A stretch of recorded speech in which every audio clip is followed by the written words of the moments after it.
Alright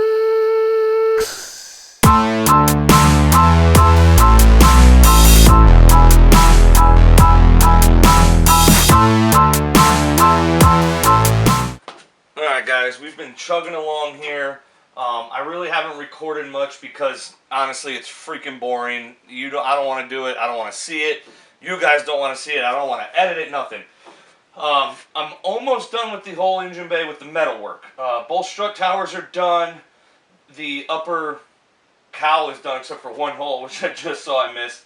I actually had to cut both hood hinge areas out. I was originally going to get a Scott Rod panel and just weld it in, but when I started grinding the paint away, I found a little bit of cancer. You can see it's all cracked up and everything there. So I had to cut both hood hinge areas out, weld patch panels in, and I'm like, oh, if I went this far, I'll just weld up all the little holes and grind it all flush.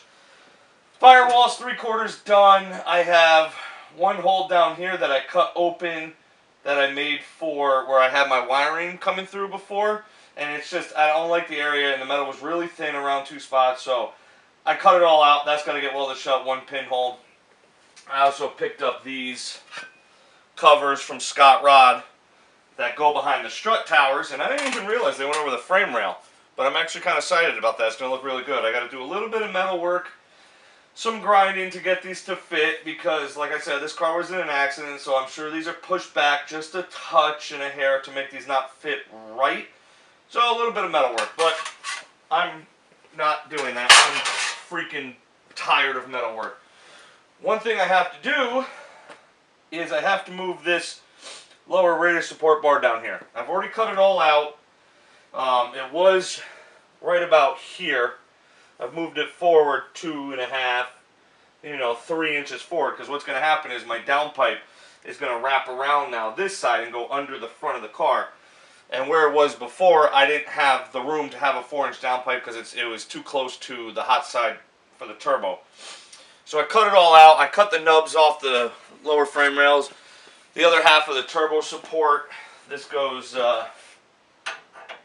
here, well, it went there for the turbo. I got it mocked up in there. It actually worked out pretty well with the jack stands. I quickly made some measurements with a screwdriver. I just got to tack this thing in and make sure it's straight and all that happy nonsense before I fully burn that in. I hate welding upside down, so let's just get this over and done with. Now, there's honestly nothing going to be supported on this bar. The only reason I'm putting it back in is to keep the strength between the 2 frame rails besides the bumper beam. I'm probably going to weld forks to this.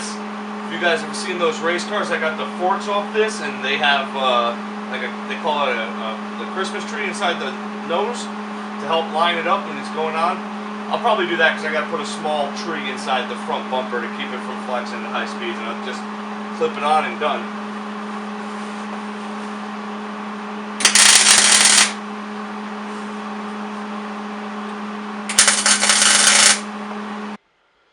Alright, I got it almost all done. You see, the only thing is the Scott Rod panel didn't fully come all the way up, so I got to make a little filler. But it's pretty much done. I got to fill that hole there. I got to make a patch panel for down there.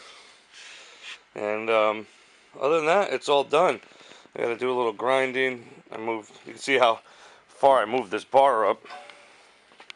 The bar used to be right here. I moved it all the way up there. Now I can spin the downpipe. I stripped out the entire dash harness. This is the cabin harness. Headlights, wipers, everything.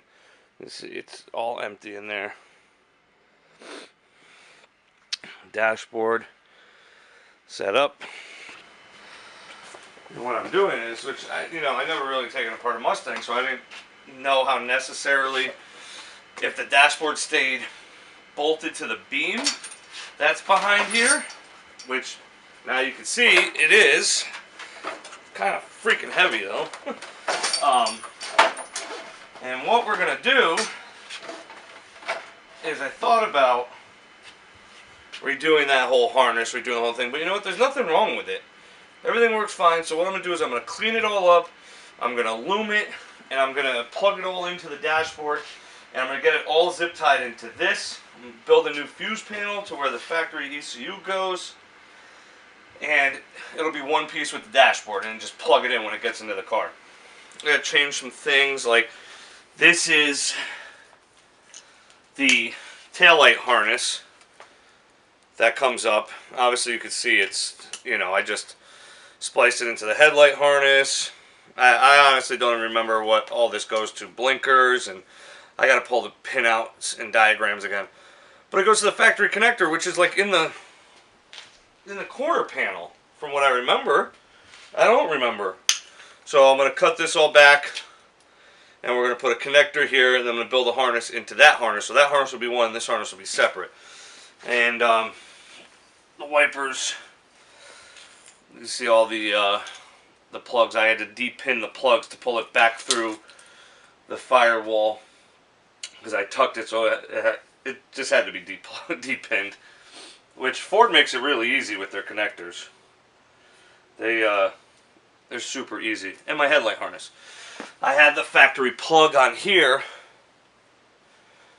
and I'm going to put a weather tight douche connector on here. They make douche connectors with like little backing plates. I'm going to weld the tab to the side of the frame rail, so this can plug into there. This will be solid to the car, and then the bumper will just plug in and out. Nothing wrong with the factory one. I just want that thing so it stays, so it's not zip tied to the bar. Now there is better wiring techniques that I have learned, and I'm going to institute that into everything else. I'm not really worried about the cabin harness, but I did get some Tevzel, I think that's the name you say it, 22 gauge from ProWire. I got a couple more rolls coming. This is actually 100 feet on here, but this stuff is like, the coating on it, the sheath on it is so small, because it's a better sheath, that this wire is just tiny. I mean, I can't even show you how tiny it is without opening it. I also got adhesive line double walled heat shrink kit here.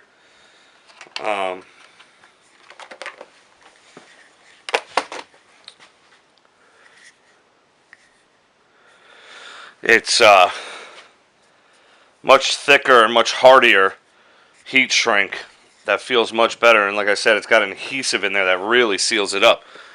Raychem makes one. Kind of expensive. This one I got off Amazon. We're going to see how well it does. I'm trying to figure out where I want to start with this.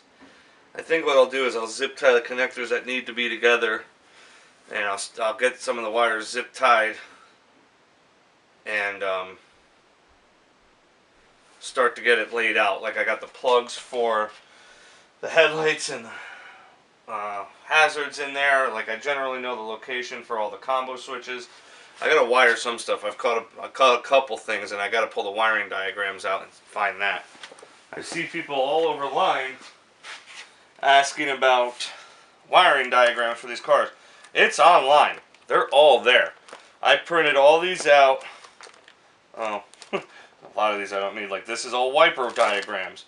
This is a flex fuel install EFI source. I can get rid of that because I don't have that anymore. That don't work. So ignition switch. Courtesy lights. What is this? This is for your heat, your HVAC. You know, headlight harness. This is the rear taillight harness. Reverse lights, which I didn't have reverse lights, and I want to try to figure out a way to get them this year. I don't know. I don't think the trans brake gets 12 volts. I don't know how it is with the Holly. I gotta look at the Holly to see. I think that's ground. I'm not sure. I gotta look. If that's it, I could just tie into the trans brake wire. But no, that's not gonna work either. Anyway, print out the diagrams. They're a big help. Wiring is not hard.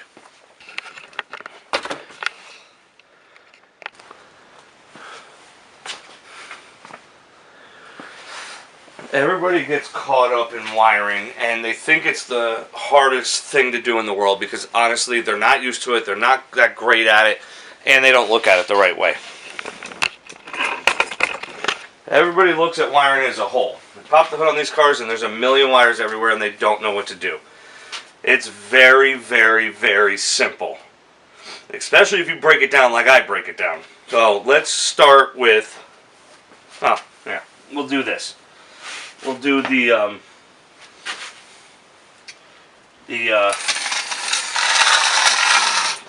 headlight plug. Only worry about your headlights, nothing else. What do you need headlights? How do you turn on your headlights? You need power, you need ground, you need a switch. Alright, that's easy, right? You also need to go out to your lights. So there's half your harness. It's out to your lights.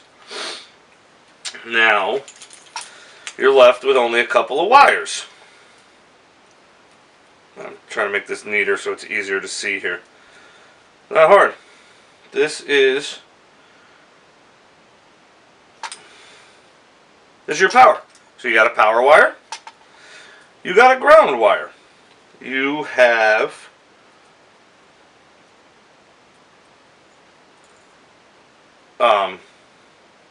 blinkers. This goes from the blinker relay, and this comes from, they both. This is blinker and hazard. I'm sorry, bear with me. It's been a while since I built this harness. But you got your powers, you got your grounds, you got your brake lights, and it's all in one switch. So it's literally, all it is ins and outs. You got your power going in, figure out the wire to where this thing would switch to, and you got your out. Super simple. Now, if you think about it, when you turn on your running lights, your front, all four fronts are going to turn on, and the two in the rear are going to turn on. Oh, four in the rear, because I think it's got that stupid little side marker bulb too. Four in the rear, and your license plate lights are going to turn on. So it's really easy. Look at your diagram. You see which wire runs into the plug. You run it to a corresponding place. It's easy. This is not rocket science. You just got to break it down per circuit. That's why I have all those diagrams. Wipers, headlights, turn lights, brake lights, interior lights, heat. All separate circuits, and then you got to tie it together. That's where it gets a little tricky. Like, obviously, blinkers and hazards all go through, or not all go through, but go through the headlight plug as well, because it goes out to those lights for your stuff. So then your column switch comes into play as well. But again, it's all you got to do is follow it. It's super easy. Anybody can do it if you actually take the time and just sit down. When I first started, what I used to do is I used to take wiring diagrams and I would print out 5 or 6 copies of each, and I'd go over it with a highlighter, different colors. So I take it from, they usually start at the top and work down. So you start at your fuse panel, go battery, fuse panel, switch, accessory light, whatever. And I would take a highlighter and draw, your power. So I'd have a red highlighter, power wire all the way through, and black for ground. That's super easy. And then you take different color for whatever it is. It's not hard work. So we're gonna get this somewhat organized, and we're gonna start to get it set up on the dashboard. Alright, I got a harness all broken up. So there's HVAC, there's blinkers, there's wipers with ignition. These are just powers that come off. One powered the fuse panel, one powered my arc relay board, and one went down to the starter, which also has the plug for the neutral safety switch. And there's the headlight. You can see it's hanging out of the dash with the taillight harness below it. So what I'm going to do is, this thing will ever zoom correctly.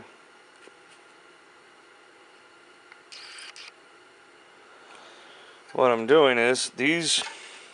So this is a power wire. This is a ground wire, and these are to illuminate the switch. They're going to get loomed, ran all into here. tied in. Once I get the hazard button up in there, it'll get tied back into the harness here. This will get run down here, which then goes all the way back out to the frame bump for the bumper, and that'll meet up with this here. I'll mount that here. And also my wiper control, I'm gonna make a plate of some sort, probably just tack weld it here, and so the wiper plugs in, and then all the other harnesses will come through. I think it's here, or it's here, I don't know. They'll probably come through here, like the ignition switch, the column, the wiper harness, all up to the combo switch will come through there. So that's it. Yeah, I mean, it's literally simple. It's very simple how to break it down. Once you get these harnesses broken down into these small sections, like here's the HVAC one. Right? This goes to your control panel, which, oh, it's still in the center console. These go to your control panel, and you just look at your wiring diagrams, and you just eliminate so I don't have AC. So you take out every wire that's related to air conditioning. This will plug into the resistor, transistor, and this plugs into the blower motor.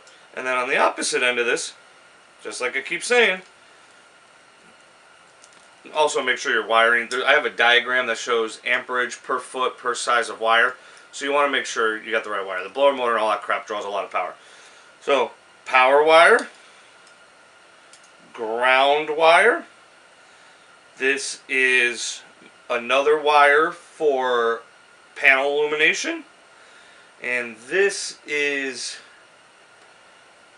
looks like another ground. Yeah, that's the ground wire for the light bulb to illuminate it. So, like literally right here, ready? Power and ground for your. Some of this nonsense out of the way. Oh shit. So it'll break it down real easy. Ready? Hook. So you want heat in your Mustang? Hook that to your fuse panel. Hook that to a ground. Bang! You got your heat. Plug these all in, and this will light up your panel when you turn on your headlight switch. That's how easy this is. Now everybody makes it more difficult than it needs to be. Same. Another one right here. This is your hazard switch / turn signal. It looks like a lot. These go right out to your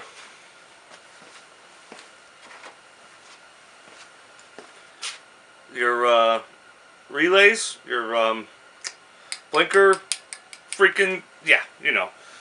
And then power.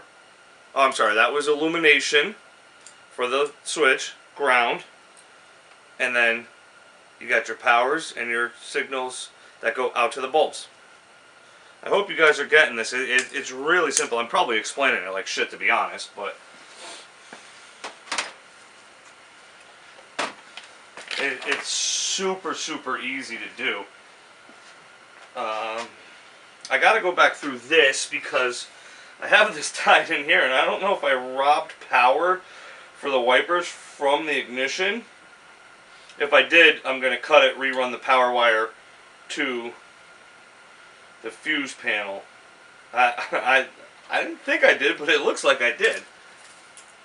We're going to continue on, and you know, you can put these all onto the dash in separate pieces. They don't have to be in one loom. You know, if it makes it easier for you to put these all in separate pieces, do it that way.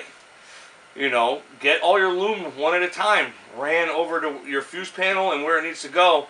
But don't zip tie it up, just get it ran, loomed, get your next one ran and loomed and ran, and when you got it all done, just zip tie it up nice. You don't need to go crazy on them, and run it through your dash harness. And you'll be done with your cabin harness like that. The first time around, you know, I was learning the whole harness. I came from the import, so learning Ford wiring was a little bit of a learning curve. But I'm like an hour into this, and I already got the whole thing gutted. I already got everything cut down, figured out where it all needs to go. Now I just need to run it and hook stuff back up. You know, this shouldn't take, but from a factory harness to done back in the car, gutted with what you just need, it shouldn't take you more than a day. Now, mind you, that's with dashboard out and all that. That's with a harness on the bench. Now, we're going to get this all done and I'll show you guys the final product. So, I'm almost done with locking up the cabin harness. This is for the HVAC power ground and power ground for the blower motor and that, and the power ground for the light and the controls. And what I'm doing is I'm using this high temp gold tape that I learned from someone, I don't know, can't remember who, but it works pretty well, and it definitely helps building this harness, because you just tape it all up and then you can run it through your method of sheeting. I'm not going big money on the cabin harness because, you know, I have a sort of a budget for the wiring, and redoing the EFI system and all that's gonna, oh Jesus, is gonna take the bulk of that budget. So I'd rather use the nicer stuff on that stuff than this cabin harness. But this is, it's actually coming out pretty nice. You can see it all looks like organized hell over here. Unorganized hell, but it's pretty organized. And what I'm going to do is, once I get these all laid in where they got to go, I'm going to stick this back in the car, terminate everything, because this is, you know, the fuse panels over here and whatnot. And then we're going to take it back out. I'm going to pull the whole harness off, loom everything, and then really lay it out and strap it down to this dashboard. I'm going to change a couple of things, because like this is my headlight harness that goes out to the headlight harness. I'm probably going to cut it and put a connector here and then run this out. I thought about putting like a firewall connector on it too. I just haven't decided yet what I'm going to do.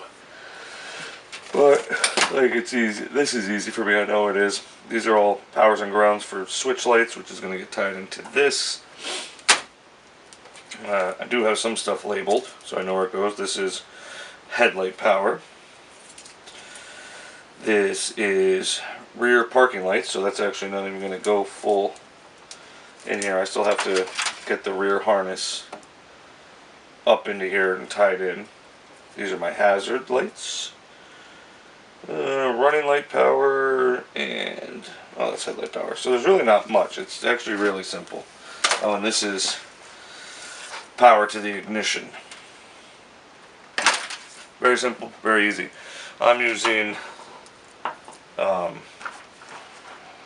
this type of, this is Tech Flex braided sleeving. It works pretty good. It is what it is at the end of the day. It's not super fancy, it's not super expensive, but it is super easy to put on because it is expandable. And actually this is just a touch too small, so not too small, but it's not too tight. I just don't 100% like the way this stuff looks, but again, cabin harness. You get this stuff on Amazon, you get this pretty much anywhere.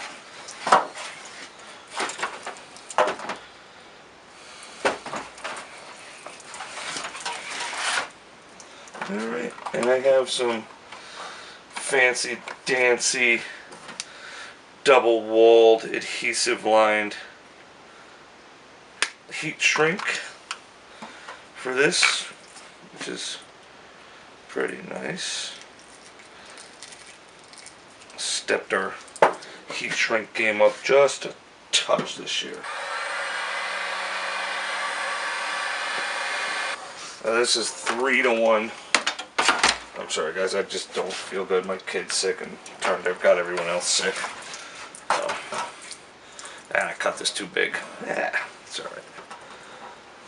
This is 3-to-1 heat shrink. That's off Amazon. It's not super expensive stuff.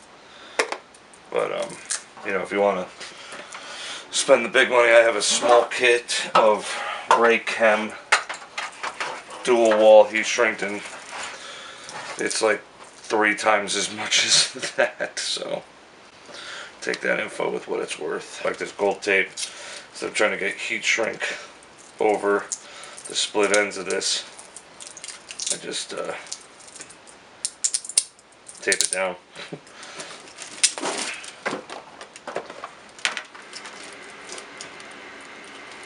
That's done. I'm going to just take these connectors off and loom this part and get this situated and ran over. The only other thing I gotta do is the radio harness and the wiper harness. The wiper harness is done, it's separate. I just gotta run it up through here. But then it's got stuck, like I said, it's gotta get stuck in the car. I gotta terminate everything. I'm not gonna show you guys that. It's literally just gonna be under the dash hooking these wires up. And then I'm gonna pull it back out, loom everything, zip tie it all nice to the dash frame, and that's done. And I just put to the side because I can't put it in until the heater boxes are in because the engine bay needs to be painted. That's going to be that for that video. I'm not going to really have any rhyme or reason for this series, Mustang Upgrades. I still don't even like that name. That still might get changed. I just couldn't think of a title, and I sat on a video for 2 weeks trying to think of a title. It's just going to be what I do down here. You're going to actually see how my mind just jumps all over the place. It works from this, works from that, works to this, works to that. But it is going to get all done. You guys are going to see some cool shit this year. We are upgrading to Holley EFI, so you're going to see the full install on the Holley EFI. Yeah, I just got a couple harnesses in. Just ordered my engine harness tonight. And I'm going to see if Devin Vanderhoof will make me a coil and injector harness that goes under the high ram that's much cleaner than the factory Holley or GM stuff. See what he'll do or charge me for that. If not, I might give it a shot and try to do it myself. But we'll see. And then I'm still saving my pennies for the Dominator. You know, so hopefully by the time the Dominator gets here, I have all the harnesses, all the sensors, all the solenoids, everything I need to start doing it. It is mid-December. I'm going to start working on the engine bay filler side of it. I want to get this thing painted by mid-January. And if it's painted by mid-January, I get the motor stuck back in the car. And like we're moving, we're freaking moving. So all step at a time. Guys, get out in your garage, grab a cold beer. I'm gonna go grab some cough syrup and some Tylenol. Get working on our hot rod. This winter's gonna be over before you guys know it, and I'm already like fretting on like this might push into April or May. April I'm not too worried about. May I want to be driving on the road by May again. Last year it was June, so I want it to be May this year. We'll see. Let's get to work.